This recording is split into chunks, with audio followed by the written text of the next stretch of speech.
Ya bang, abang nak cari kereta apa bang? Saya tengok kat TikTok ada Mercedes murah. Yang Ya. mana ya? Yang ni bang, 99k sahaja bang. Dengan harga 99k, ada lagi bang yang ni. 2 pintu je bang. Yang murah sikit ada tak? Ada bang, jom ikut saya. Yang ni bang, 59k je. Mahal lah, murah sikit ada tak? Ada bang, jom. Yang ni bang, Mercedes juga. 29k je. Ha. 29k Ha bang, 29k. Kereta lain ada yang murah? Ada bang. Jom. Ni bang, Proton Pesona 20k. Tak minat lah Proton yang selain Proton? Abang nak selain Proton ke?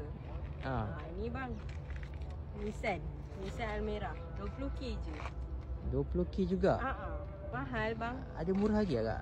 Ada bang. Ada? Abang nak 20k bawah lagi ke? Ada. Jom lah.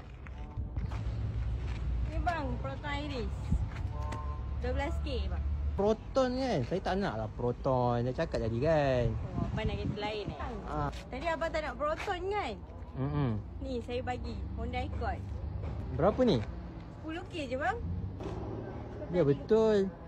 Dia nak. Apa bang? Abang nak bajet rendah lagi ke? Ha. Pro 2 My V. Saya nak bagi kat abang 8,000 je bang. Ada sunroof Ya betul. Tapi cat Lepas tu abang expect tak nak lah, lain lah. Lagi murah. lagi murah lagi. Mana lagi kak? Ni bang, 5k je bang. 5k? Ya bang. Abang tak ada bajet ke? Nak lagi kurang. Macam tu lah kot. Jom ikut saya bang. Mana kak?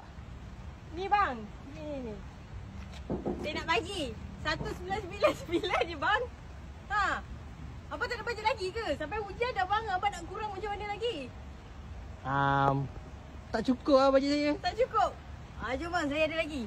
Yang betul-betul murah punya saya bagi bang. Betul betul Betul bang. Betul Murah betul. Okey. Jom cepat. Ini baru betul kak. Cantik, murah.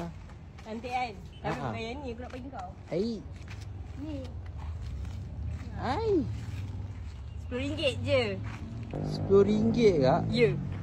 Kau tak cukup lagi ke? Kau nak apa lagi? Kak, Kau tak cukup lagi ke? Apa lagi kau nak? Sorry kak. Dah.